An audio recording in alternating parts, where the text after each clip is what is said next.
Not too bad for them. And so I'm going to present this project. It's something I've been working on for the last year and a half now, and it was funded by the State Coastal Conservancy. And during the course of the presentation, you'll see a lot of photographs, and if you want to know where anything is, just ask me right then. And I'm not really going to wait to the end for questions. If you have questions, go ahead and ask me during the course of the presentation. What I'm going to do is I'm going to cover how I went about doing this inventory and mapping, and then I'll show you the results of the inventory and mapping, and then I'll close with a vulnerability analysis that I just finished completing this week. And at the end of that, I'm sure that there will be lots of discussion, because the results, to me, and I've been working with it for the last year and a half, are pretty dramatic. So this is the Tulwood village site, the World Renewal Ceremonial location for the Wiyot tribe. And this is a king high tide of 2010. And this is about a 9-foot tide.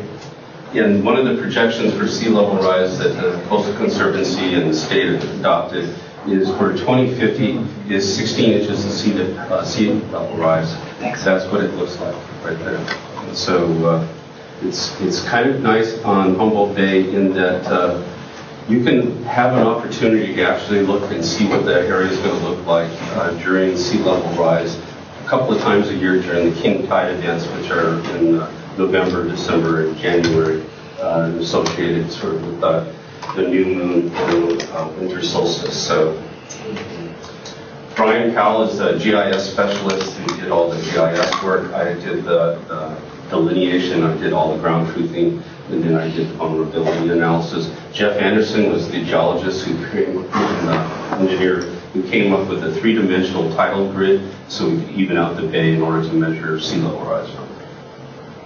And as I said, it was funded by the Coastal Conservancy. I want to thank the Humboldt Bay Keepers and the Humboldt Bay National Wildlife Refuge and the California River Company for giving me permission to go on their properties to do the surveys with bay keepers and taking me areas that I couldn't get by foot.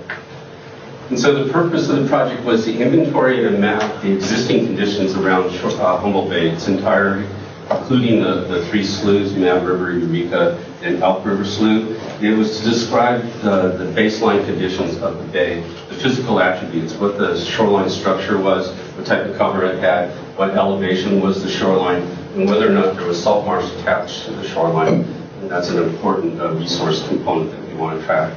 And then I was to assess the vulnerability of the existing shoreline to either erosion or overtopping. And then lastly, identify land uses or resources that might be impacted by those vulnerabilities. And so why is that needed on Humboldt Bay? We have shoreline erosion occurring on Humboldt Bay in many different locations. There's about 6.5 miles of shoreline on the bay right now that's actively eroding. And we also have incidents of when high tides, extreme high tides in the winter, overtop the existing shoreline in the dike structures. And this is what happened in 2003 on the Mad River Slough. This is a typical type of dike that you see around Humboldt Bay, heavily overgrown with coyote brush and berries. There's no access route on it for equipment. It hasn't been maintained in decades. And when it fails, all that land behind it used to be a salt marsh until about 1880 when it was diked and drained. And that land immediately is flooded once you have a breach. It's not a progressive thing, it's an instant thing. It's a catastrophic flood. In this case, it flooded over 200 acres, and it stayed flooded on a daily basis until they were able to get this water coffer dam in place to stop the tides from hitting the area, and then ultimately they had to wait for the land to drain and the salt to get off it to be able to grow organic pasture again. And it would have probably stayed that way if it wasn't for Hurricane Katrina in 2005, which brought a whole lot of attention to maintenance and repair of levees and dikes. And the Reclamation District on Arcata Bay was miraculously able to get an $11 million grant to fortify its dikes, so that dike got repaired. How many miles of dikes did they do? 4.9. For $11 million? It was about $2.25 million a mile.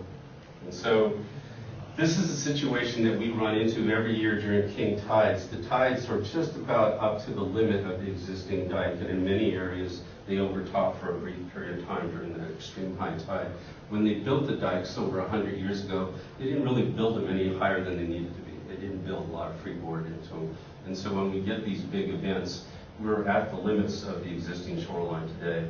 And in this case on Fay Slough this in 2010 and again in 2011, the slough overtopped the dike, and in this area it happened to be an enclosed area with Walker Point on this side and dikes on 3 sides.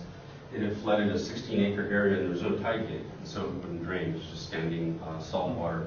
And Fish and Game owned that property and they wanted to convert it back to salt marsh, so they breached the dikes and allowed it to drain, and now it's influenced tidally every day. But those type of overtoppings are going to probably increase in frequency going forward. And this is the kind of situation that we have around the bay. Right now on the dikes of Humboldt Bay, there's 3.5 miles that look just like this, that are actively eroding, waiting to blow out. And when you get a high tide event like this, you put a lot of pressure on an earthen structure like that. And you can see the ground, the former salt marsh behind the dike, is quite a bit lower than the bay. And over the course of the 100 years or so, the organics in the salt marsh have decomposed. The ground has actually sunk in elevation. It's no longer being inundated by tide water, so there's no sediments coming into a creek in place and keep up with the water elevation. So much of the 9,000 acres of former salt marsh that were diked off are actually lower than the bay today. And so we'll go over the geography of Humboldt Bay in case you're not familiar with it. We have north, called Arcata Bay. It's the largest bay feature on the system. There's 2 major sloughs, Mad River Slough and Eureka Slough. And this is what Mad River Slough looks like. This is the Mal Dune area that's kind of famous for. This is a typical reach of Mad River Slough with Humboldt Bay owls, clover, and these are agricultural dikes. And this is what Arcata Bay looks like at low tide. It has extensive mudflats and low tide channels. And this is what typical fortified dikes look like on Arcata Bay. There's miles of them. And there's also railroad tracks. The big event on the Humboldt Bay, as far as the bay is concerned, is from the period of 1880 to 1910. We constructed the dikes around the bay and all the sloughs, and we installed the railroad. And those are the things that straitjacketed the bay. And we lost 9,000 acres of baylands or salt marsh during that event. So the scale of change that was experienced on Humboldt Bay from 1880 to 1990 actually will pale in comparison to the scale of change we're going to see in the next 30 years when these former tidelands are reclaimed and we do have sea level rise. But we have seen major changes on the bay. There's a lot of salt marsh in Arcata Bay, and this is the Manila shoreline. You don't usually get to see the Manila shoreline at all, but there's actually residents that face on the bay. They have some of the best bay frontage anywhere on the bay as far as home sites. This is some of the newest parts of the bay. This is the new Jacoby Creek estuary that was just created. And then we have an inner bay, or the Eureka Bay. We stratified the bay the way the Humboldt Bay Harbor District stratified it in their management plan. And so from Samoa Bridge north is Arcata, Samoa Bridge south to King Salmon is Eureka Bay. And Eureka has Elk River Slough. It's the most urbanized and industrial of the bays, where we have both our marinas, and we had former pulp mills or major industrial facilities. It's an active port today. We have a lot of traffic. We wish we had more traffic coming in and out. And at the Coast Guard Station, we have unique features like Elk River Slough Spit, where we have surf break inside the bay, and we have industrial and art galleries along the bay. And we have some massive rock fortifications. And this is across from the entrance of the bay with the railroad right behind it and the PG&E power plant to the south. Also extensive salt marsh in some areas on the bay. And we have Indian Island, which is another Weedot village site or midden. And this is where the rookery is located. This is the same king tide that you saw on the cover in 2010. And essentially that shell midden and the Toloa village site were the only 2 things above water. Everything else was underwater. So South Bay has a lot of open space and wildlife area. It doesn't really have a major slough complex. It has Salmon Creek Valley going to the southeast, but it's all diked off and with tide gates. And it has an unusual feature of table bluff along the southern end. It's not something you see around the bay, except for in the South Bay. And it has a major residential development right in the water. It's called King Salmon. They actually place fill in the bay and create the canals. And we have some industrial and commercial fisheries. And we have salt marsh also in the South Bay. This is the wildlife refuge. This is Table Bluff where it joins South Spit, and it's kind of a unique feature. And there's lots of waterfowl and wildlife in this bay. This is the view from Table Bluff up South Spit towards the entrance of the harbor. There's a lot of salt marsh habitat and former dikes. And this was agricultural area that's now part of the bay again. And there's lots of low flow, low tide channels and mud flats. So what we did was we actually did 2 surveys. Yes? I think what you just said was there used to be some ag land in the South Bay there. It was the bay overtopped some dikes. No, they actually breached it. They breached it? Yeah. When was that? 64? No, I think they breached it in the early 70s.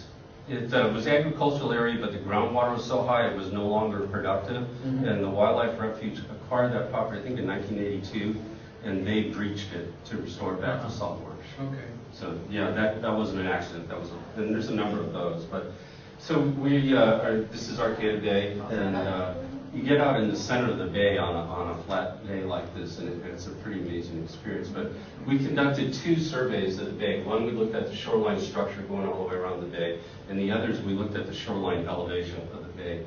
And we wanted to map the distribution of elevation in structures as well as evaluate them for vulnerability. So we used a lot of existing GIS databases. We used 2009 aerial photography. We had a 2009 NOAA salt marsh survey that mapped it around the bay, and Fish and Wildlife Service in 2007 inventoried all the tide gates and culverts that drained the bay. So we identified shoreline attributes, and then while we were doing the ground truthing, when we came across new types of shoreline structure, we implemented the attributes. And we delineated the tidal upland shore boundary is what we were looking at, and we broke it up into individual segments based on its attributes. We used the 2007 Humboldt Bay Historical Atlas that I prepared in order to interpret some of the shoreline areas, because we couldn't figure out what kind of shoreline was it natural, was it fill, and how it got to be the way it was, so that was very helpful. And as I said, then I proceeded to walk or kayak around the entire bay to verify what we did on the computer. So we have 100% verification of what we have in the GIS database. So it's a very good database or baseline conditions for today. And then while I was doing that, I took the opportunity to photograph each individual shoreline segment, and there was nearly 1,000 shoreline segments, and photographed the boundaries between segments so that we could have a photo documentation. And then just recently, the LiDAR became available, and we created a shoreline elevation profile to figure out where the bay might be overtopped in the future. And this is an example of how the historical atlas helped figure out what was going on. Couldn't figure out what this embayment structure was or what that area over there where salt marsh was. And this is on freshwater slough. And if you look in 1958, it's actually a logging pond, and this was an embayment for a mill. And they used the slough actually for log booms, and I had not known that. But that whole side of freshwater slough has wooden bulwarks and pilings all along, and I couldn't figure out why that was there. You wouldn't do that for agriculture, but you would if you had log booms, so that was helpful. Here's the attributes. We would start off with what geographic area it was, and then we came up with sequential units. And first we looked at whether it was natural or artificial, what type of structure, type of cover, and whether or not there was salt marsh. And that dictated when we would change from one shoreline unit to another. It may be the same shoreline structure, but there was no longer any salt marsh, so that's what triggered it. And so here's a typical numeric code for a shoreline segment with the various components. So all of those nearly 1,000 shoreline segments have a unique signature just for that, so that we can track it. And that is tracked to the elevations of the LiDAR too. How large was the segment? How long? Oh, it could be, we would do probably be about 20 feet. Mm-hmm. You know, but then some of them, there was a couple that were almost a mile long. So okay. they could just, a lot of it was The structure may be the same and the cover was pretty uniform, but the salt marsh would start and stop and start and stop. And so that would trigger a new unit every time the salt marsh boundary was reached. So all the segments were contiguous? Yes. Okay. And they go all the way up each slough. I went up each slough, either it ended at a tide gate, like on Bay Slough and Mad River Slough, or like on Elk River and Freshwater. I went up until the riparian canopy closed in over the slough, and so I determined that it was no longer tidal for purposes of this survey. Mm-hmm. And usually before you get to those points, there's no longer any dikes. The dikes are feathered out. So that was the way I did that. So. And so when I went to do the ground truthing, it was really quite an adventure, and in the North Coast Journal thought it was worth writing about. So we read it. These are the map sheets that I would take into the field, and they would have the shoreline delineated with the shoreline segments and their numeric codes.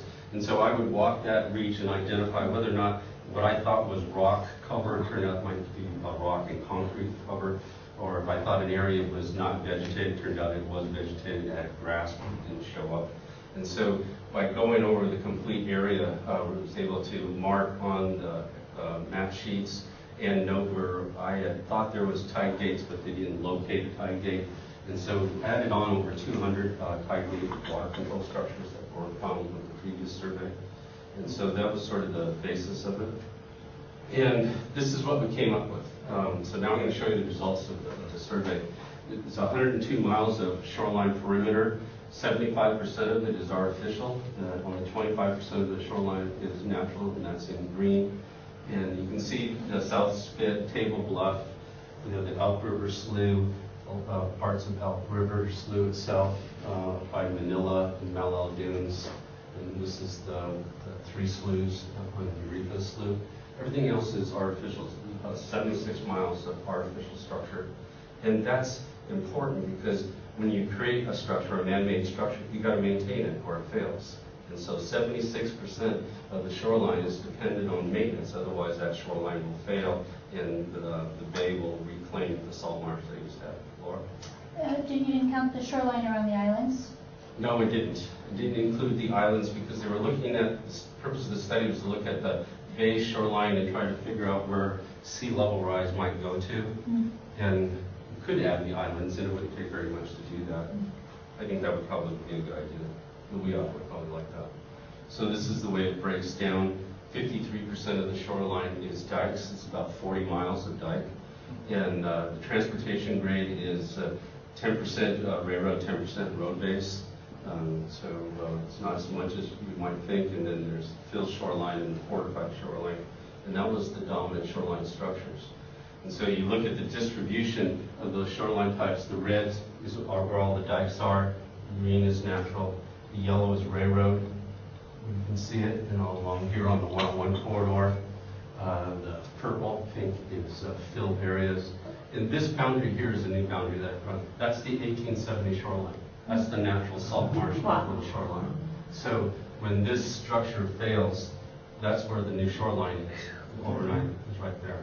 It's because this land is actually lower than the mudflats now because it's subsided. And it's only because the wildlife refuge maintains that dike that we don't have water over here. When the structure is no longer viable and it fails, that's our shoreline. So we really have three instances of vulnerability on Humboldt Bay. We have existing conditions today with no change in water elevation because we're artificially, in the 1880s, we shrunk the bay by 9,000 acres and we created an artificial boundary that didn't exist naturally. And so without that maintenance, this becomes the shoreline. And then we have short-term sea level rise between now and 2050, when we'll probably, if the structures don't fail for any other reason, they might be overtopped in that short term. And then we have the long term, what's going to happen at the end of the century or beyond. And really kind of a fourth scenario is what's going to happen if we have a Cascadia event in a tsunami run. And so it's a little more complicated on the Humboldt Bay than you would think dealing with sea level rise just because of those additional components. And again, with the artificial shoreline, essentially 65% of the shoreline is not fortified. It's either eroding or vegetated. And here's where the exposed shoreline pieces are. You can see the red segments is where the shoreline is actively eroding. Blue is where it's been fortified with rock or concrete, and the green is where it's just vegetated. And so we have existing eroding areas all along the bay in many different features, like on these dikes here on Freshwater and Fay Slough. Up on Mad River Slough, we have some eroding dikes. And so there is vulnerability today. And then when we looked at the salt marsh distribution, essentially about half of the bay has salt marsh and the other half doesn't. The yellow is where salt marsh occurs, the red is where there is no salt marsh. And so in looking at where salt marsh is today and where salt marsh may be in the future, it's nice that we have relatively good distribution of salt marsh, because if we relocated a dike or took a dike out and created a new boundary or shoreline farther in, we have the seed stock to propagate the salt marsh in that area, and so that will help if we take that course. So the next thing we did after the structural inventory work, we imported the new LiDAR, which is a 1 meter grid, and created the surface elevation for the bay. And that was a pretty new thing that just came available, I think, in May, or the end of May. And so what we did in this instance was, I had digitized the shoreline. This is a dike feature here. And so the GIS specialist, Brian, created a profile on top of where I delineated it. And he looked to see if it was actually topographically the high point of the dike, because when I delineated it on, on a computer screen, it's nowhere near as accurate as this. So he would adjust the boundary to make sure it was on top of the dike, so we got a correct surface elevation.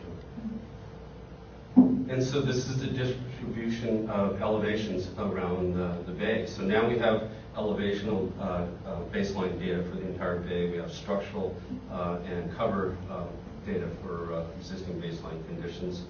So we were prepared to then go into the vulnerability assessment. So there's two things that we're looking at in doing the vulnerability assessment. We're looking at vulnerability based on structure, and we're looking at vulnerability based on elevation. And this is Mad River Slough in North Arcata Bay. And this one over here in structure and cover. The red shoreline areas are where it's eroding. It's actively eroding. It's a vertical face. The yellow areas are where it's vegetated. It's not fortified.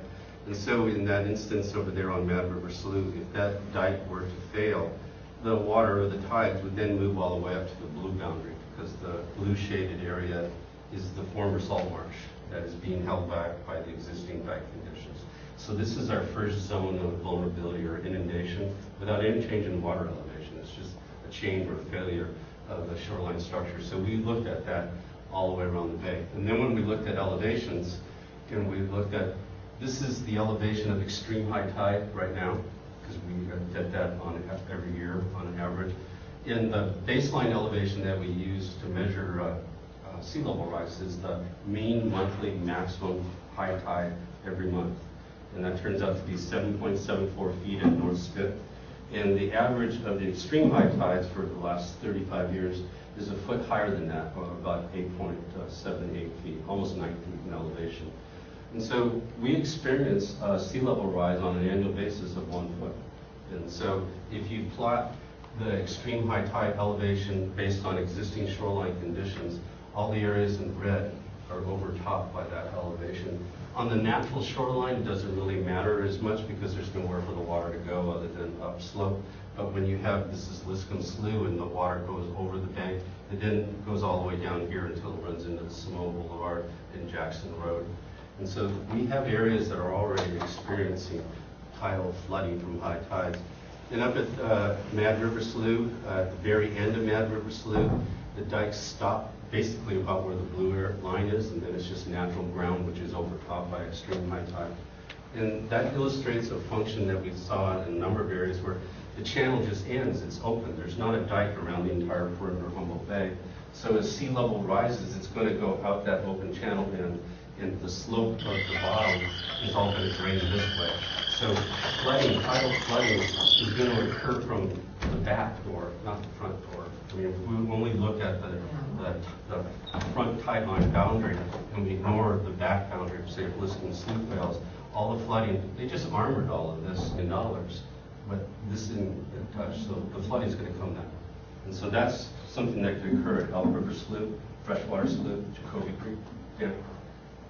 So if I'm understanding right, in the figure on the right, the red is showing where king tide's already, well, the modeled tide is going to overflow. Does that match what you're seeing on the ground? I mean, does that, that does overflow, it does go over in those locations? Yeah, the Jackson Ranch Road, when it comes here, it crosses over the water right here at this bend, starts flowing down Jackson Ranch Road, right where that red is, but right where the bridge is, it starts flooding and it comes down the fence line and then down the road. So we do see it in the same way like over at Elk River.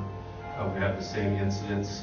And this up there on the wildlife refuge, you know, that elevation, that existing elevation is overtopped by the average high tide. And the extreme high tide has a range of about 1.5 feet. And for the 5 of the last 12 years, since 2000, the extreme high tide was 9.5 feet. And our base elevation is almost 8 feet, and we're being asked to model for a 16-inch sea level rise by 2050. Well, we've already had that 5 out of the last 12 years, and with the extreme high tide. So this is sort of what we're talking about in relationship to the dikes, because that's the dominant structure around Humboldt Bay. We have 40-some-odd miles of dikes. This is what it looked like in 1870. And this is the Freshwater Slough, Fay Slough, Eureka Slough complex. Here's Three Corners Markets right about here. This is North Coast Regional Land Trust, Three Corners Market right over here. And so this is how we transformed the landscape in less than 20 years. This is what we have today, but those features are still there. You can still see the remnant slough channels, even though we've diked it all. We just haven't. Do it again.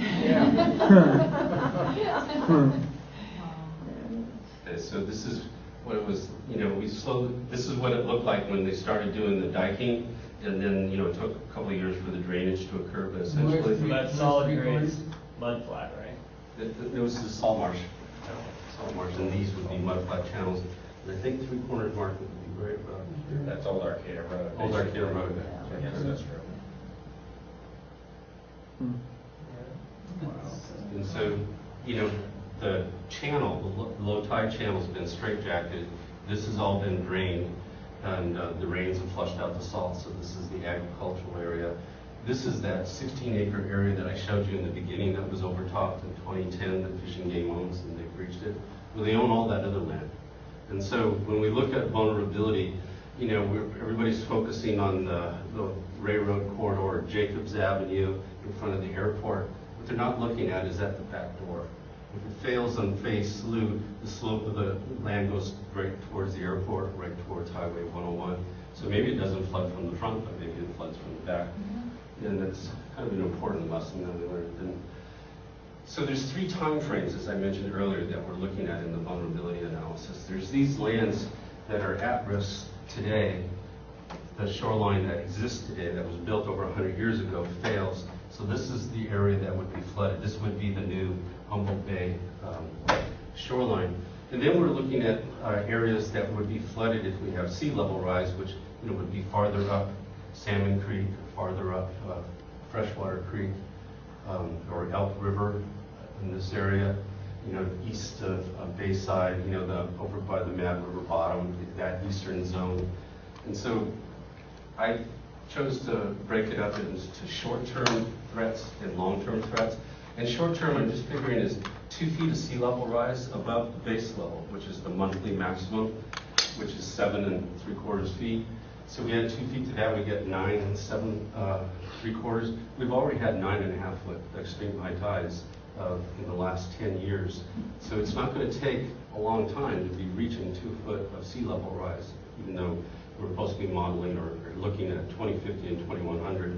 And then if we reach 3 feet of sea level rise, which is only about an 11-foot tide, it's not that much higher than our high tides, now our extreme tides of 9 feet.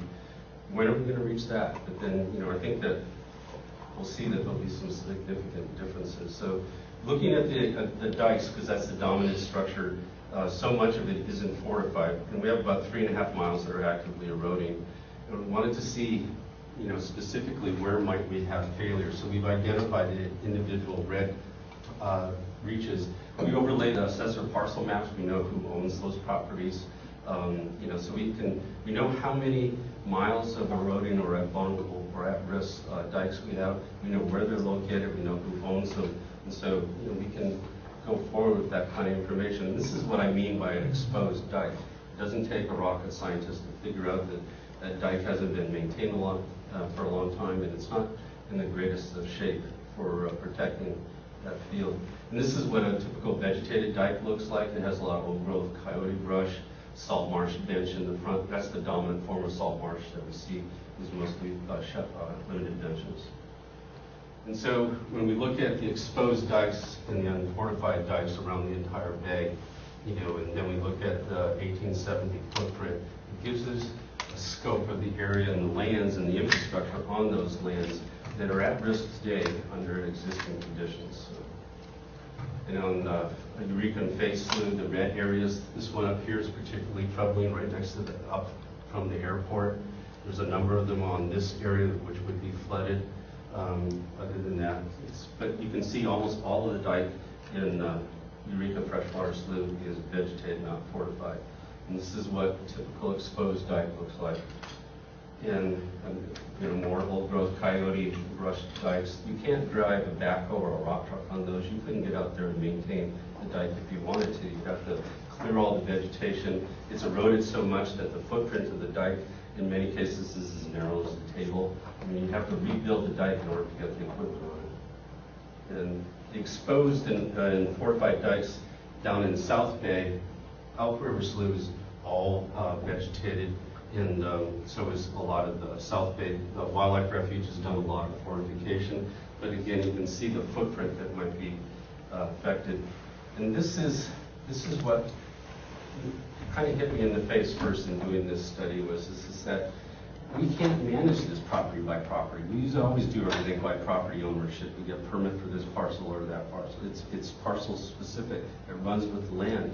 The bay and the tides don't really care about the property lines. And the problem we have is the shoreline, which is contiguous. So if some property owner fortifies their dike and their shoreline and their neighbor doesn't, and all that's separating their two properties on the other side of the dike is a barbed wire fence.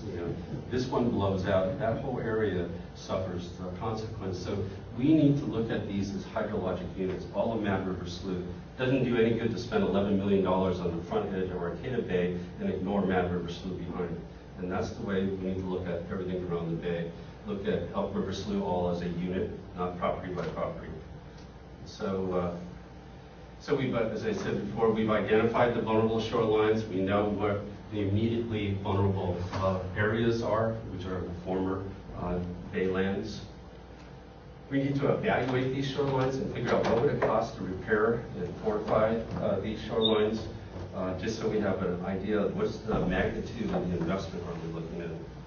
And then lastly, once we looked at, there's 29 miles of unfortified dike. If we took the price tag of,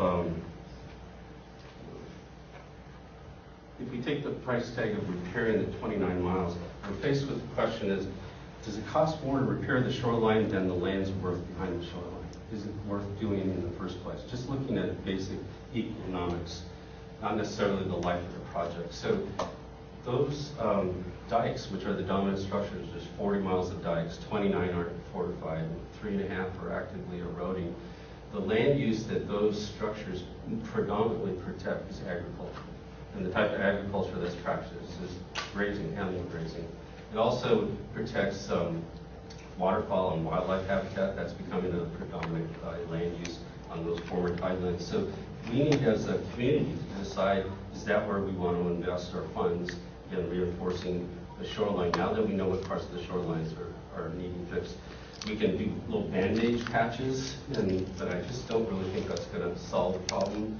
Or we can really invest in engineered fortifications with good material, create a new road bed so you can have constant maintenance.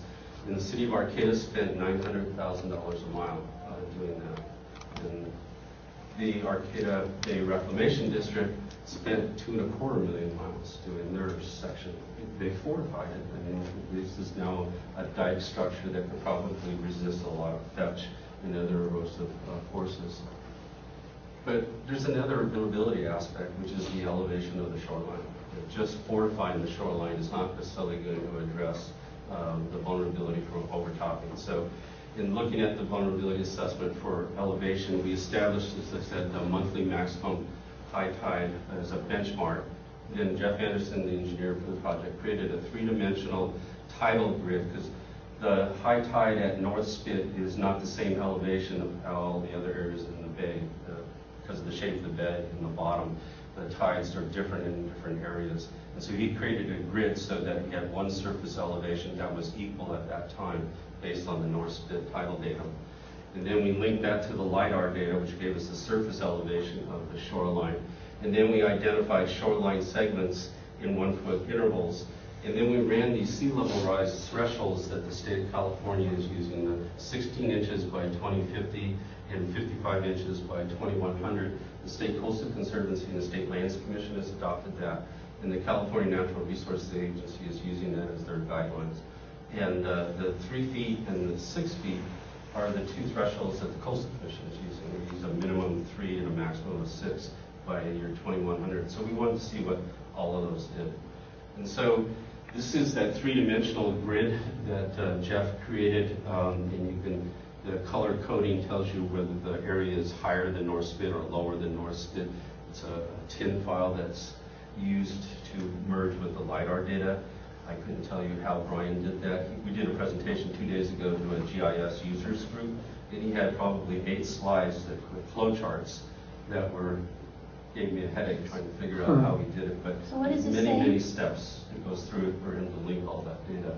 So what is that saying? What was, I'm not understanding what that previous. What this is this is that three-dimensional grid that equalizes the high tide at North Spit, so that that same tide event, we know what the elevation is in Elk River Spit, or Elk River Slough, or Eureka, or Mad River Slough, so we know what that is. And this is the results of what came out looking at the entire bay. And with the current, mean monthly high water, we have those areas artificial and natural, and the total of, by 16 inches, the artificial area goes up quite a bit. But from 16 to 3 feet, we get a significant jump in shoreline that's over top.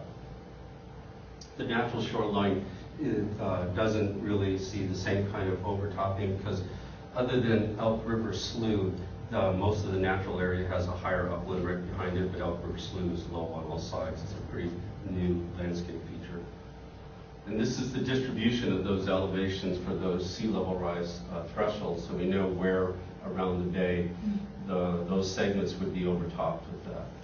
And so if you look at Fields Landing and King Salmon, you can see a lot of king salmon is in trouble right now, because remember, the 16-inch sea level rise is about equal to what we're getting with our extreme high tides. Yeah.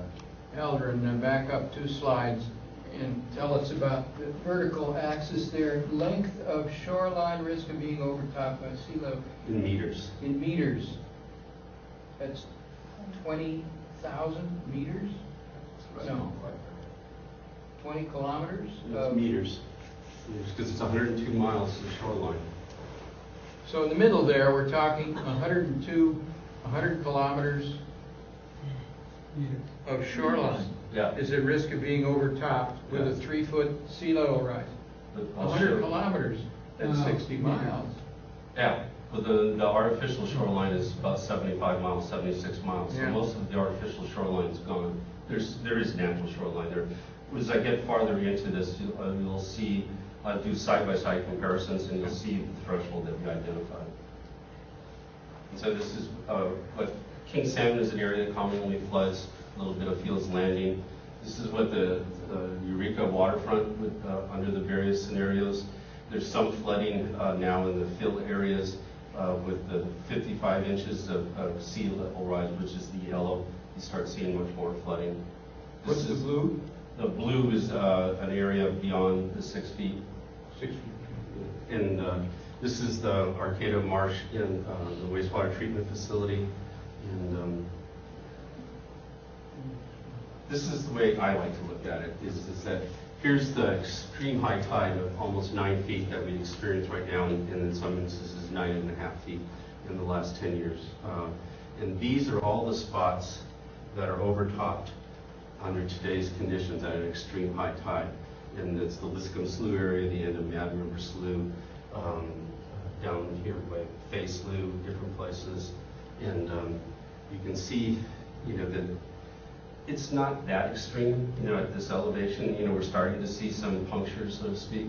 But then when we go to 2 feet of sea level rise, we start getting much more areas, particularly dikes along in the freshwater slough and the Mad River Slough, and on the Arcata Bay. This is Gannon Slough and stuff. So at 2 feet, we're starting to see much more evidence of overtopping. At 3 feet, we crossed the threshold. At 3 feet, the 101 corridor is under almost all of freshwater, and the Eureka Slough is gone or is overtopped. The wastewater treatment facility is in trouble. From Liscombe Slough down to the Arcata Bay, all of that dike goes, even though this front part is fortified. Even areas they fortified are overtopped with 3 feet. Most of the Mad River Slough complex is gone. So the flooding is going to go where the former highlands were, and most of that would be to the east of the shoreline is the areas that will be flooded. So you can see it's a big difference once you reach 3 feet. 6 feet is just a little more complete. So this is what happens to the dikes. We go along with 16 inches, which is a little bit higher than our extreme high tides now. There is some overtopping, but boom, it all of a sudden jumps. We only have 40 miles of dikes. And so we lose over half the dikes are being overtopped, and then to 55 and 6 feet. But this is one way that I like to look at it also is that here's 2 feet on the left and 3 feet on the right. And that's where the threshold is when we go from 2 to 3 feet, we have a little bit of vulnerability in Gannon Slough. There's a couple of little patches on the railroad between Breakcut and the California Redwood Company, and a little bit down there by the Jacobs Avenue. But when you go to 3 feet, all of it is overtopped. The Gannon Slough is completely overtopped, and we have all of this area overtopped. It's just, now that's a scale or a level of magnitude of much more effort that's going to be needed to do that, just between 2 and 3.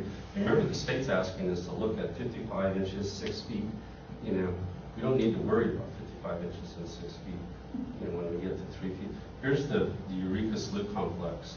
At 2 feet, we're starting to have quite a bit of problems. There's a lot of breaching probably would go on. But by the time we get to 3 feet, there's not much of the dike system that's not being overtopped. So the dikes around the bay are the most vulnerable feature. Dan, sorry.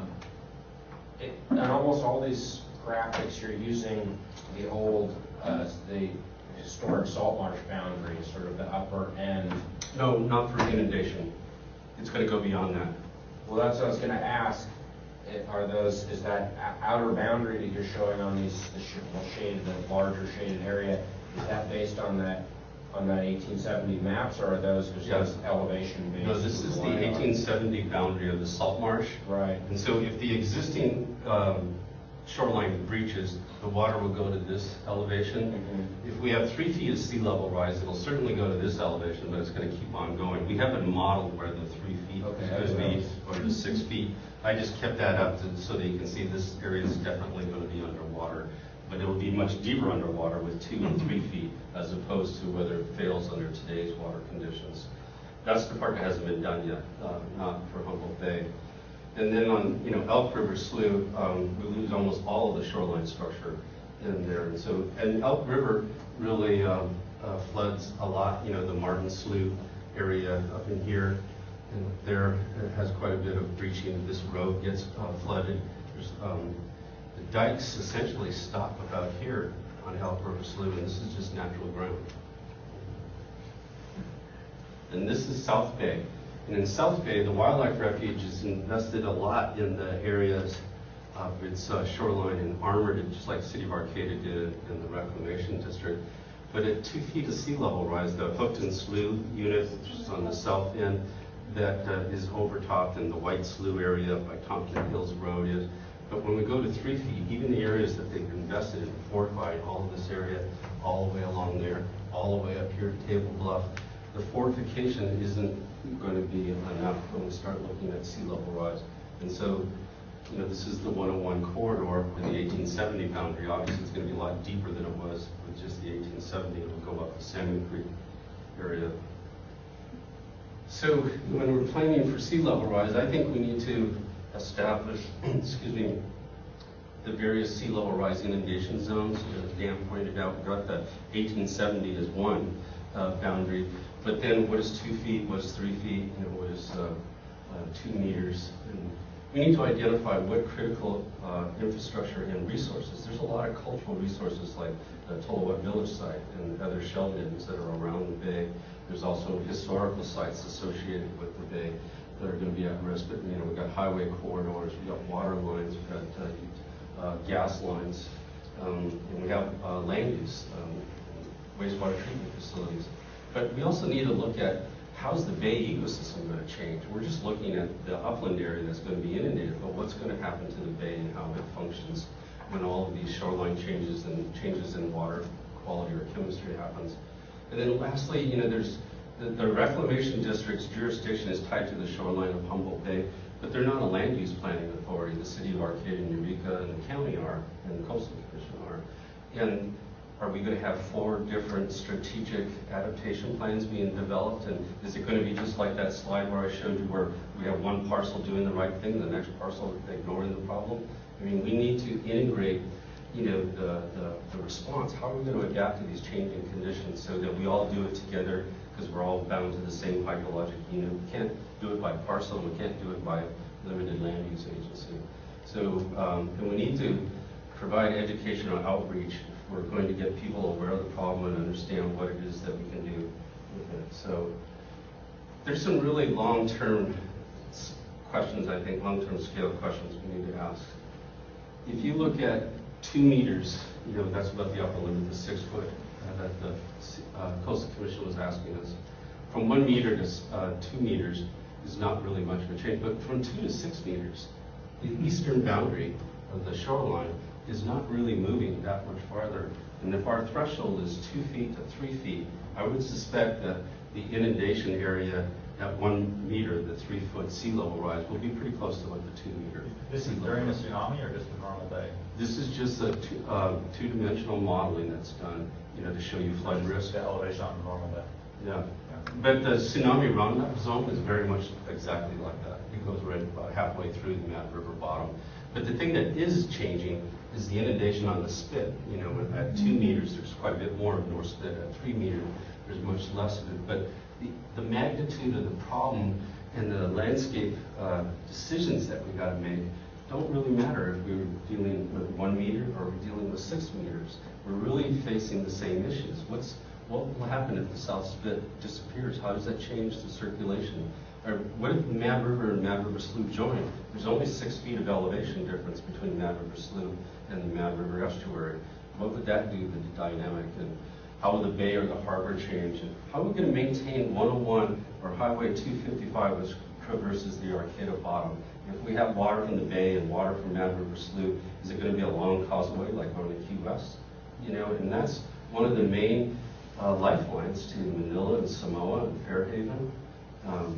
The PG power plant, when you look at 2 meters and then when you look at 3 meters, it just becomes a little tiny island. And so we put facilities around the bay based on an artificial construct that was created in the 1880s to 1910, and we built a nice straight highway corridor instead of following the old path around Old Arcata Bay. We just shortest distance between 2 points. Well, now those things are at risk, and I just think that, how do we talk about relocating infrastructure? But somebody's going to have to be talking about it. Should we be investing in a 101 corridor upgrade when we don't look at the inevitable? I can't tell you when that's going to occur, but I can't imagine anybody telling you that it's not going to occur. Even if we don't have the sea level rise, that's likely the tsunami run-up. And if we had that, would they let you rebuild again in that tsunami zone? And so I think that's the level of some of the questions. We have short-term responses that we need to address. We can patch areas and fix areas and we can buy time. But ultimately, from a land use perspective, we need to look at the long term and look at more of the inevitable. And do we relocate these residential communities? You know, well, the wildlife refuge is going to have to find a new home. You know, we want to maintain waterfowl and wildlife habitat. And, you know, the positive spin on all of this is the bay gets a lot bigger. So we have a lot more salt marsh habitat, we have a lot more bay habitat. And so it's, you know, it's not all negative. Good So for that's kayaking. Yeah, well, we're kayaking. So that's all I have. But it's, you know, you don't, I was on the planning commission for 10 years and helped write the general plan and the zoning ordinance. And that was an amazing accomplishment and challenge, but we didn't face those kind of questions, you know, and I just think that we are just now realizing that we're going to have to face those questions. And I think that that's why I think it's good that we look at the vulnerability from our immediate conditions and that we've got an artificial system that hasn't been maintained. And we've got short-term vulnerabilities with changes in the extreme high tide. That's most likely how sea level rise is going to express itself, that we're going to notice first, is those extreme high tides are going to go from 9.5 to 10 or 10.5. When we looked at the 35-year record, Jeff Anderson pulled the maximum tide for every year, and it was 1981, I think it was 14 feet. Wow. You know, and it was just like, how could it be 14 feet? That. And he said, no, NOAA would never publish a record with a reading like that if it was wrong on one of the only tidal datums on the North Coast. You know, and 9.5-foot tides have become a lot more frequent in the last 12 years. Like I said, out of the last 12 years, 5 times we've had 9.5-foot extreme high tides, but 14 feet, that would be an eye-opener, you know. And so, Do we know what happened? Yeah. I don't. I want to go look the newspaper record up and find out. But I remember, I thought it was maybe it was 1981. I thought it was more like 1979, where 101 from Eureka, Arcata was underwater. It was like that in 75 when I came up here. But I don't know. It seems odd. Yeah. So what happens if we get the high tide, well, we get one of those high tides coming, which we can predict that will happen more frequently now, as you're talking about. What happens when we get the 4-inch rainfall or 5-inch rainfall that we sometimes you can get here in a 24-hour period, and it comes in, all those streams, Jacoby Creek and so on, come into the high tide that we're talking about there? I think what we would probably, you know, we'd probably go from like a 9 or 9.5 foot to maybe 10 or 11 foot tide. You know, we'd have an instant sea level rise to document and map out how far it goes up. We would know, I mean, water is the great leveler. You know, you could identify where that new sea level boundary with no modeling. I mean, it saves a lot of money. And, but that's what we're going to have. We're going to have instant sea level rise. You know, if we ever had, you know, reading some of the historical accounts on Humboldt Bay, we've had near hurricane events off the coast, you know, where we've had huge storm surges in the late 1800s, 1890s. If we had that now, and we didn't have as many dikes then, but we do now, you know, I just think that we've been kind of lucky, you know, as far as that one where I showed you in the beginning where the Arcata Bay dike was right at the top and all the debris was at the, and that was that New Year's storm where we had storm surge and high tide. I walked that on New Year's Day and I counted 18 spots where the bay went over that dike, and the backside was all capped off, and I only went halfway down the dike. And so that's what we're like at Phase Slough, where we saw the overtopping, and then we have a 16-acre lake. If we have another blow up like on Mad River Slough, that breach was probably 50 feet maybe at the most. It wasn't a big breach, but it just flooded, you know, hundreds of acres and went all the way down Jefferson Ranch Road and Smoke Boulevard.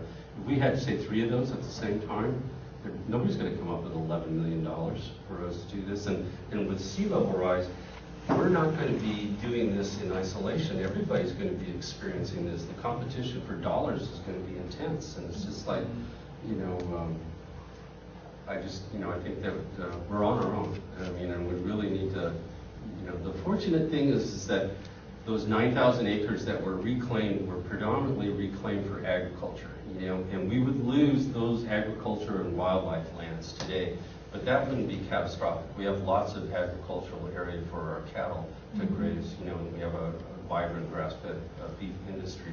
It's the infrastructure that goes across those properties. The Humboldt Bay Water District runs its water lines across the Arcata bottom and down Samoa Spit and then under the bay.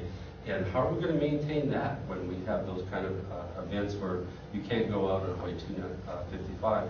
Only Eureka ran its water lines on the east side of the bay, so we have that. Why are we talking about rebuilding the North Coast Railroad along Arcata Bay? It's completely stupid. Besides it eroding, it just doesn't have any elevational relief to it. You know, it's like we're going to spend $34 million for a rail and trail corridor between Arcata and Eureka, and we lose it as soon as we get a 10 or 11 foot tide. That's just, you know, who's going to invest in that kind of stuff? And I just think that these are the first studies that have ever been done like this. And so once we release the report in the GIS database, you know, hopefully Caltrans comes to the table, you know, and Dan's going to tell you about what we're doing next, what our next phase is. And so he's going to give you a brief report on that. You want to do that, Dan? Sure. We should go back into questions.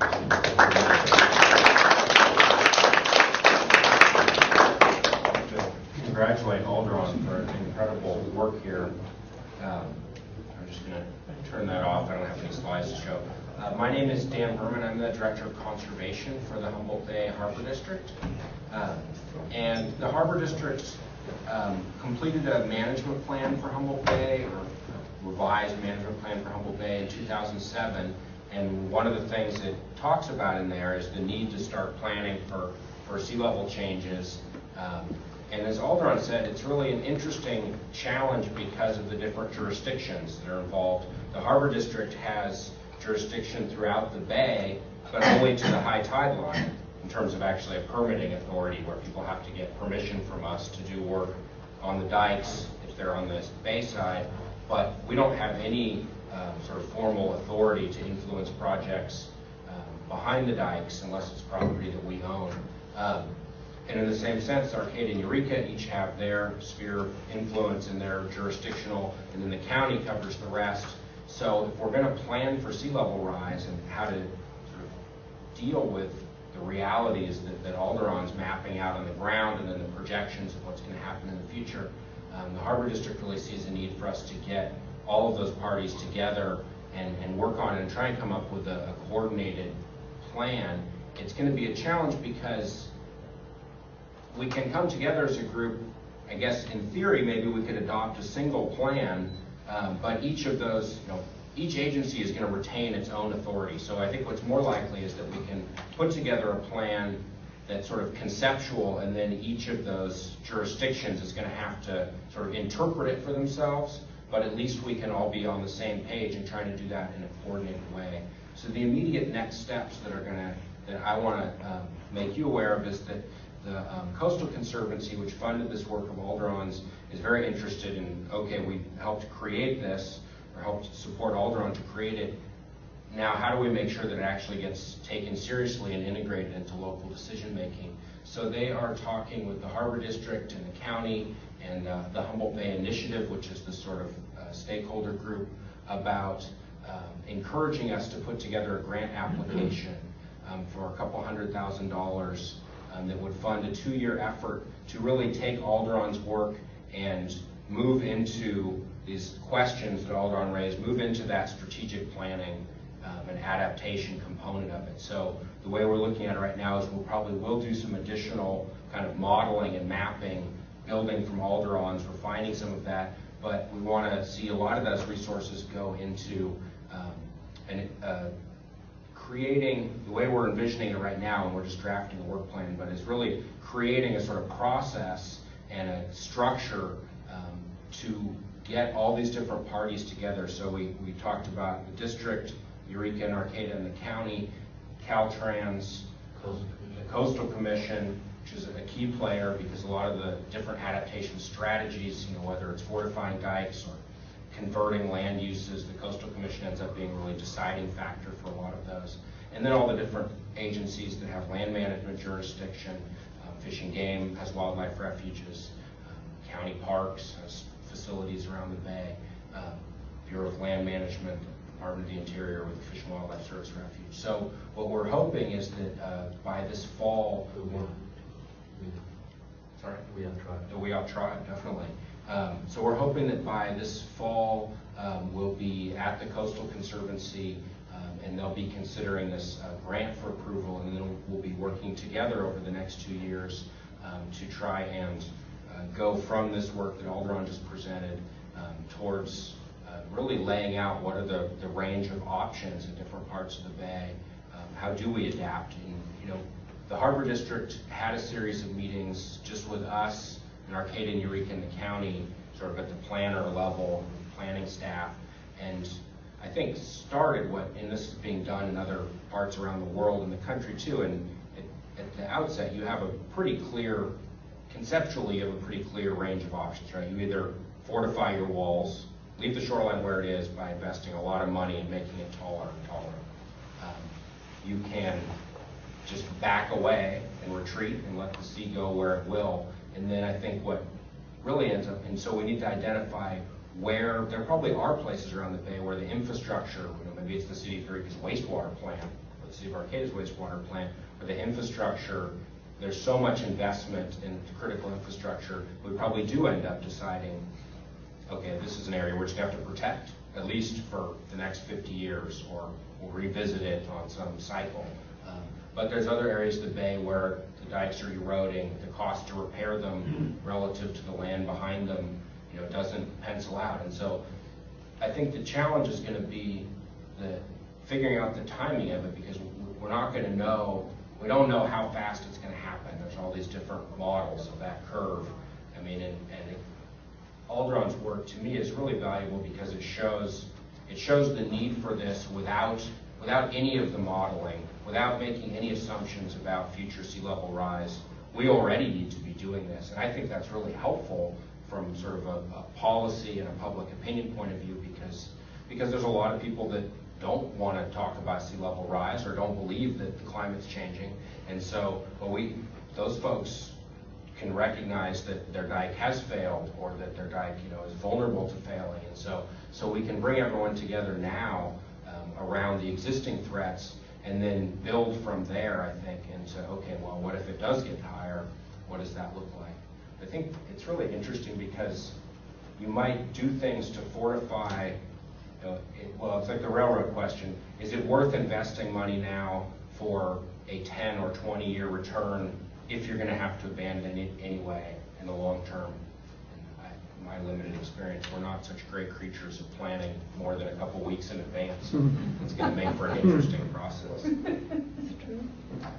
One of the things that we didn't really hit on, but Dan and I think, have been getting quite an education on, is talking with Jeff Anderson. He's done a lot of tidal modeling around the bay, and there's a vertical datum group that's been looking at subsidence and tectonic activity. I mean, we're looking at sea level rise. We're assuming the ground doesn't change. That's not true. And based on the modeling that Jeff shared with us, Humboldt Bay actually has been dropping at 4 to 5 centimeters a year, while Crescent City tidal data has been uplifting, has been rising at the same rate as the static sea level. And so they're not seeing any change. We're actually seeing a double whammy. We're seeing the sea level and we're seeing the ground drop.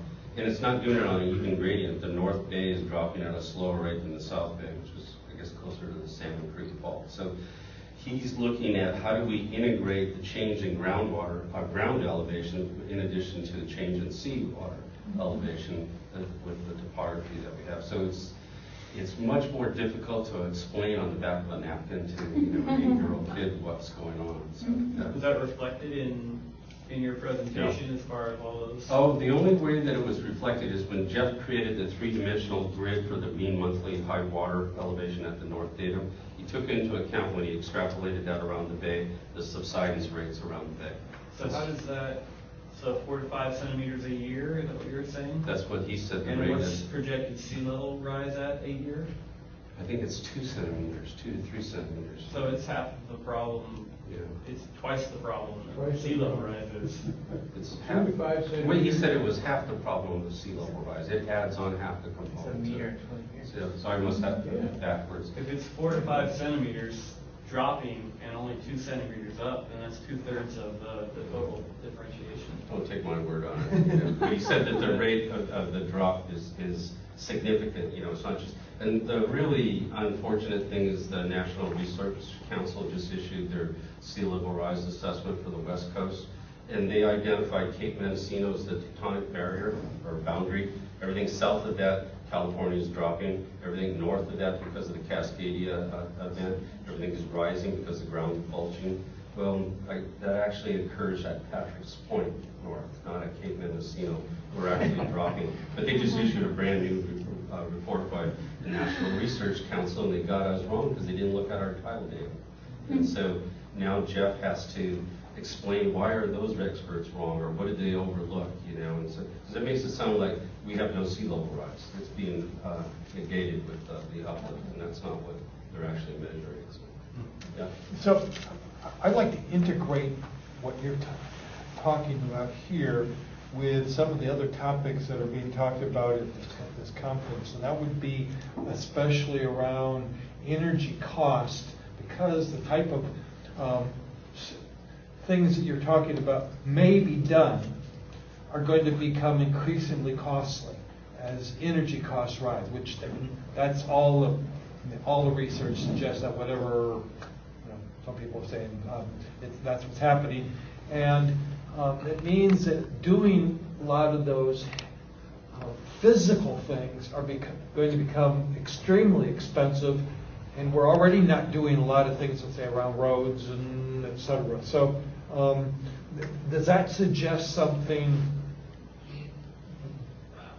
what we should be doing? What it suggests to me is that we should be acting sooner rather than later, because the competition for dollars is only going to go up. You know, and we haven't got the population base to compete against San Francisco or San Diego. And so we need to get our act together quickly, you know. And, you know, as Dan pointed out, you know, maybe retreat is really a good strategy where the agricultural dikes are. I mean, you know, you just step back to Old Arcata Road, you build a dike there, and then, you know, it doesn't cost a whole lot of money to fortify 29 miles of dike. And, you know, if you give up that land, so that begs the question, does the government have a responsibility to invest in protecting private property from a natural occurring event such as sea level rise, you know? And I'm sure the question's going to be no. It doesn't. Yeah. I also think about just the sheer scale of the project and how long it would take to implement. Yeah, where would you get the rock? Yeah, and I mean, literally, the number of years, can we even, without a gigantic initial investment or, you know, sustained investment, would we even keep up with the tide?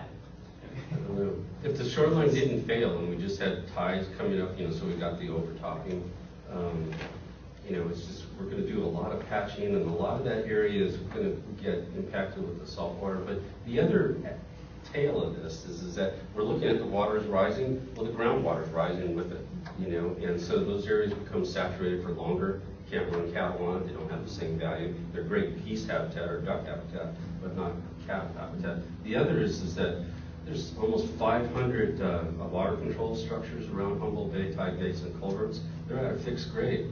And if low tide starts creeping up a foot or so, they're no longer draining. So you have rising groundwater and areas that aren't draining just from stormwater runoff. And so those lands become less and less valuable. Even if the structure never failed and we didn't do anything, they probably would all become wildlife habitat. They wouldn't be agricultural lands. You know, they would probably sell out. So it's kind of inevitable that there's going to be a change. And maybe that's the easiest way to let it unfold and manifest itself. So I have a question. It seemed like when looking at your map of the 1870 salt marsh that in a lot of places the hill slopes come right down to where the historic salt marsh on the, I guess, east and the south side of the day. But it looked like in Elk River there was a big flat valley area that was not salt marsh. What was that vegetation? And I mean, so I missed the well, I think naturally it was probably redwood and Sitka spruce, you know, in those valley bottoms. Those are alluvial features, you know, from the river.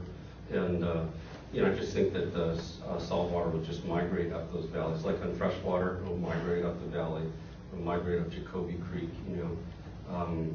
Was that true, though, that Elk River, there was a larger area that was not historic salt marsh? A larger area of the valley, or is that just kind of artifact? I think that I was talking with somebody that's doing some work on Martin Slough, and they're doing a project over there. And they researched, you know, what the soil, our area fortunately was soil mapped really early. I think it was 1912 is when it was mapped.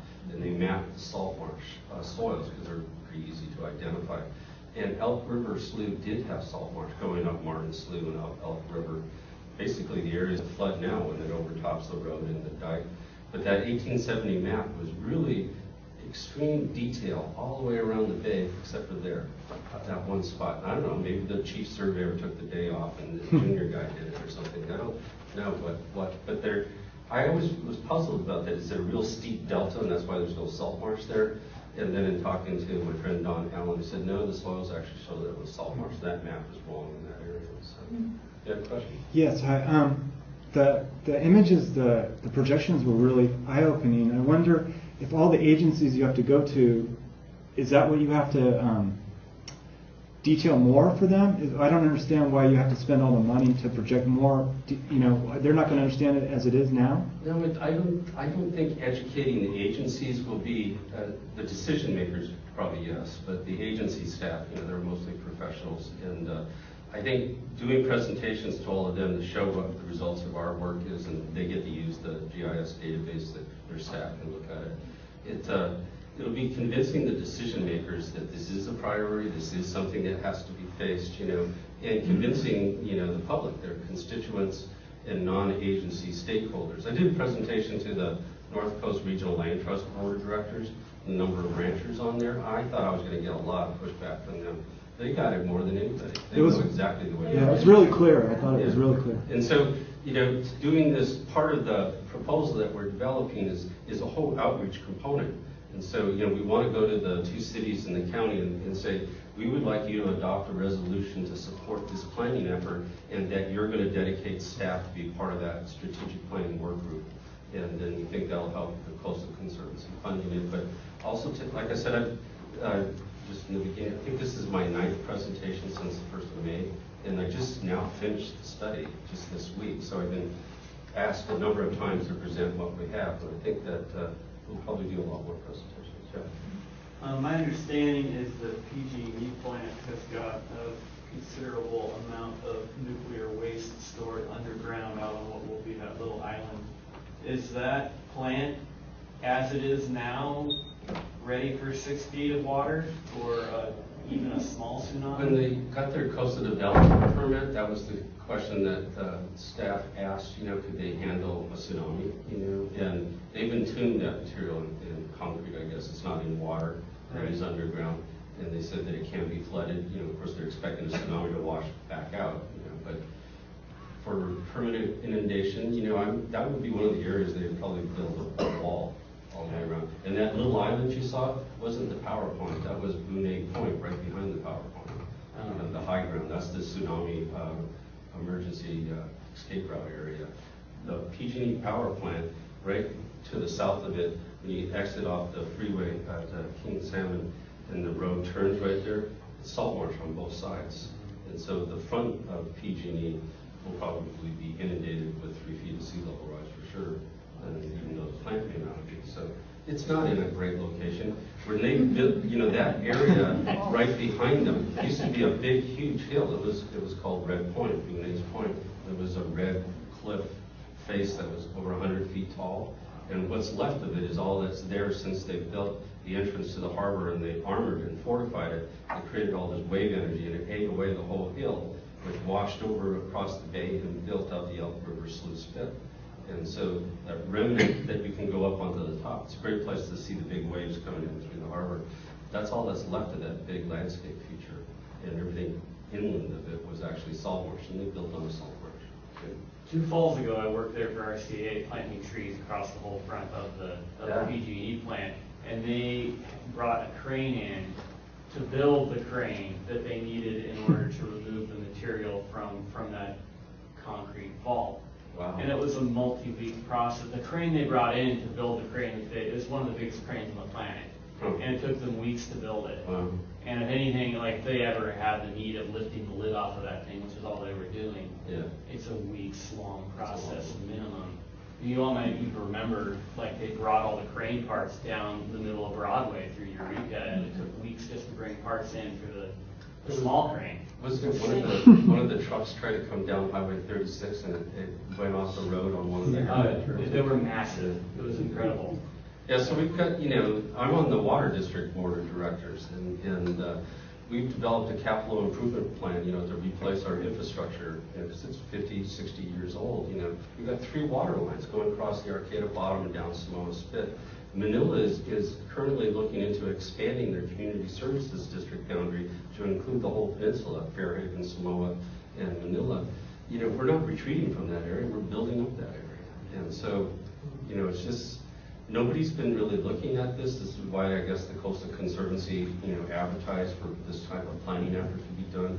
I think we're one of the first bays in California to actually have an on-the-ground inventory of what the existing shoreline structure is composed of, and use the new LiDAR to come up with the elevation. So they've done the inundation modeling in other areas, but not based on what's on the ground, just based on surface topography. So I think we're ahead of the game, really. You haven't done this in the Bay Area?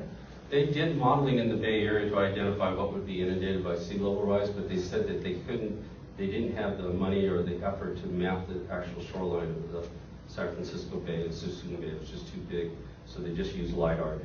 So they basically, when they did their inundations, I understand that the inundation modeling around the San Francisco Bay, they just pretended the dikes and levees weren't there because they didn't have detailed enough data, or they didn't try and incorporate it in. So they said, well, if there was no dike, in some ways that's not too far off, because if you figure the dike's going to fail, it's in any substantial way, it's like having no dike. But it just delays it. Maybe because we know about the dikes, we know that maybe we have 30 or 40 years of planning time or an adaptation time, whereas they just assumed it was right away. 1 foot of sea level rise would have inundated everything, and that's not really true. Like on our case, it takes something greater than 2 feet to cause all that massive failure. So I think the point you made too about the not waiting, because if we do get to a point, if we're having 2 feet of sea level rise here, and they're having 2 feet of sea level rise in San Francisco Bay, in terms of resources, where's the wise investment of federal dollars? And the rest of the country in Florida, the likelihood that we're going to be getting substantial resources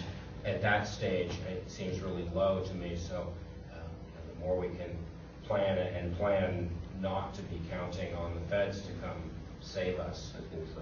I really do think that we have that opportunity. But you had a question? Well, one more. When the Fukushima event happened last year, were you worried about any of this, or did you know it was going to be a non-thing in Eureka? Because I was over there by the bay, and the cops were on top of the roof waiting for something to happen all day, and the trucks were out. It was very well organized, but in your opinion, what did you think was going to happen? Did you model it in your head first, or? No, when that event started happening in Japan, I was glued to the TV. I couldn't believe what I was seeing. Yeah. It hit me like a ton of bricks. It's just like, because the day before I was out in some godforsaken spot on Mad River Slough, and it's just planes, rolling hills, and no relief, no vertical relief. And I imagine standing on that dike, looking at that tidal wave coming at me, and it's just, where would you want to be? I just, after watching that go through, it was up to, I guess, 30 feet. The ground dropped 3 feet, so all the structures dropped 3 feet. So it compounded the inundation. But it's just, to me, I think that was an amazing educational event that we all get the benefit from. It's like there's no more theorizing of what a tsunami is going to look like in the Humboldt Bay region. The outer footprint that we saw, 2-6 meters, it didn't really matter. It goes right up to the foothills of Old Arcata Road, and it's just going to follow that boundary all the way around. And it's just a matter of how far up Elk River, how far up Mad River it goes. Those are kind of the questions. And so the bigger question to me is that as a planning commissioner, is that would I ever let anybody build again back in that zone? Would you? No. Thank you. Let it go for agriculture or stuff like that, open space, but why put people in harm's way? Wildlife, right? Will you come You and had a question. testify? Does this reflect favorably or negatively on our booming and expanding oyster industry in Humboldt Bay? That's one of the things that, we were, when I had that one question, what will this do to the bay ecosystem? The oysters are, exist at a certain depth, with certain water quality. And that's a question I would really, are we going to get more suitable oyster growing areas, if it goes up another foot? Because this is going to be a gradual increase. And that's one of the things I think that the vulnerability assessment of this new proposal would look at is can we model changes in temperature and water depth, things like that. And I think that we have a big vested interest in getting an answer to that. I think it's not as, I don't think it's actually a very grim story for the oyster guys because they don't have a lot of fixed infrastructure. It's not, I mean, it's work, it's not easy, but they can move without an incredible, they don't even have buildings per se, right? They've got stakes out there and they've got racks and bags, but a lot of that stuff can be relocated relatively easily and relatively quickly with just, grunt labor. And so, and right now, a lot of that area of the bay, it's interesting, they're sort of in this narrow band. They're prohibited from working in the dense eelgrass. And then a lot of the mud flats are too high for the oyster growing, so a lot of the oyster growing is in kind of this narrow elevation band above eelgrass, but not too far above it. And so, it's sort of a bathtub model. If the bay's getting gradually deeper, the eelgrass is going to keep moving up. The oyster guys are going to have to gradually, keep picking up at the bottom end and move up to the top end. But at least for, a couple feet, there's a lot of room. There's a lot of areas that are above their current elevation range. I mean, at some point farther out there, and in San Francisco Bay, one of the big concerns is if you sort of assume that they're going to fortify really heavily because you've got the city of Oakland and the Google headquarters and everything. If you assume you're going to fortify and build a big wall essentially, and the bay comes up, pretty soon you have no salt marsh because you just have a rock wall and deep water. It's too deep for salt marsh, and so that's one of the things. Part of the story in the bay is that shifting of the different habitats that are very elevation specific. We may run into a similar thing here, or if a lot of these lands return, one of the interesting challenges is that the areas that used to be salt marsh, in some areas, we can try and start figuring this out with the LiDAR, but conceptually, if you breach that marsh, the levees now, and let this flood in, you won't necessarily get salt marsh because the land's actually been sinking a little bit. It's been subsiding from decomposition of all that organic material. So it may flood in and you may get a whole lot of mud flat, which is productive habitat for birds and it's full of life too. But you could see a scenario where it'll really depend on the fate of these former lands, whether you have more marsh or more mud flat or you start losing it. But there is that risk, and it's probably much greater in really urbanized estuaries where if you have a substantial rise, you're just going to lose all of that marsh and even the mud flats eventually, because you'll just have sea up to a wall, and you won't have that intertidal habitat anymore. That would be a huge loss ecologically. One of the things that I didn't mention, but Yvonne Everett's class, their environmental practicum, took on my project because I was their client, and so they looked at land use elements of it. One of them was how many hazmat sites around the bay would be inundated with sea level rise. They're trying to figure out the scale of that. And I think there's going to be a lot of interesting topics like that coming up. We're on our own up here financially, I think. I think so. So the question that strikes me as well, how do we, and this is, you were alluding to this, what are the costs of various possible mitigation measures that could be taken? Are those costs utterly beyond us in the county? I'm thinking maybe so, in which case we just kind of stand back and let it happen. I think if you try to resist, sea level rise, I mean, is that really a sustainable position? It doesn't sound like it does. But whereas if we do a strategic retreat, I think that's doable, stuff like that. We can maintain. The biggest thing is going to be, maybe it's a blessing that a lot of our infrastructure is 50 years old and it's coming to the end of its design life. It's because maybe now we could rebuild it, but in a new location, What new location, for example?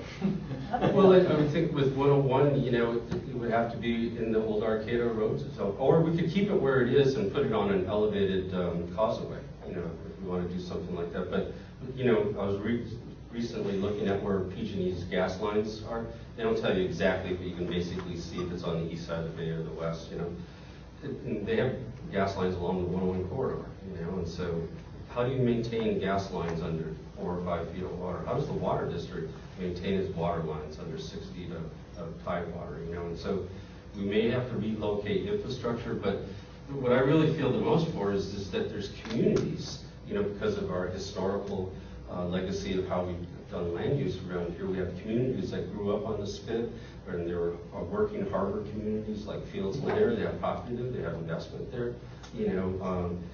Where do they get to go? Where is their land that's not already owned by somebody else? Has anybody ever located communities other than with Hurricane Katrina? That to me is going to be a more difficult question. And I think one of the things that we haven't looked at yet, but maybe in this next phase we will be, there's regulatory barriers to us being able to respond to these changing environmental conditions, and that's artificial construct. It's like you can't build a dike in a coastal wetland. It's not allowable fill.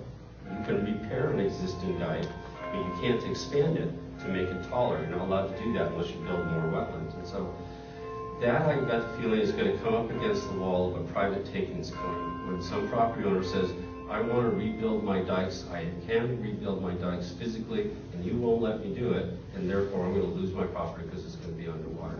And that is a takings. There's no value in that land if it's underwater. And On the other hand, if the neighbors don't rebuild their dikes, what does it of matter? course, yeah, what's it matter? Yeah. Who put up the cost for those dikes in the first place? Well, the one that the Reclamation District did, they got a grant from FEMA right after Katrina. But I'm just talking about here, the Humboldt Bay. Oh, the original one? Yeah, the original. It was actually land investors. There was individual landowners. So it was private. If you built the dike and reclaimed it, you got the land, I think, for $1.50 an acre or something like that. So they had a floating dredge that would sort of dig a ditch, and everything it dug out, it would dump over and then let it drain out and then build the dike up. And then once they got the dike all the way in and the tide gates in and the salt water drained off, it took a couple of winters of rainfall to get the salt out of the soil. And so they essentially created all this land-based wealth where none existed before. Everybody else was trying to clear redwood trees or Sitka spruce and then deal with all the stumps. And they thought it was a lot easier just to build a dike and drain the area. And the state of California sold off tidelands until the Continental Congress that we had in 1878. And they said, those are public trust lands. We should never be selling them. So they prohibited. But from 1858 to 1878, they sold off a lot of the bay. It's private property. It still has a public trust easement. One other question, what happens to Eel River? Eel River? Is this with all the dikes and all that? It has a lot of earthen dikes with not a lot of structure. Most of it's all dirt. It's mostly vegetated. It's mostly agricultural land. And those dikes, some of them have been maintained better by the ranchers. The land holdings over there are bigger than over here, bigger ranches. So it's but the sea level rise? Sea will do the same thing. It'll come up there, just like it's going to come up the Mad So River. it'll just create a bay over there? Well, it'll just push the delta farther up to Scotia or Tuna or something like that. I don't know, maybe that'll be the new Humboldt Bay. Maybe it'll develop a spit from the deep water port. So I'm going to just, Am I out of time? we're at 3 o'clock, and so I'm sure we can continue informally, but just to let people know, the Thanks, bells sir. rang and all that, so. I hope you enjoyed that.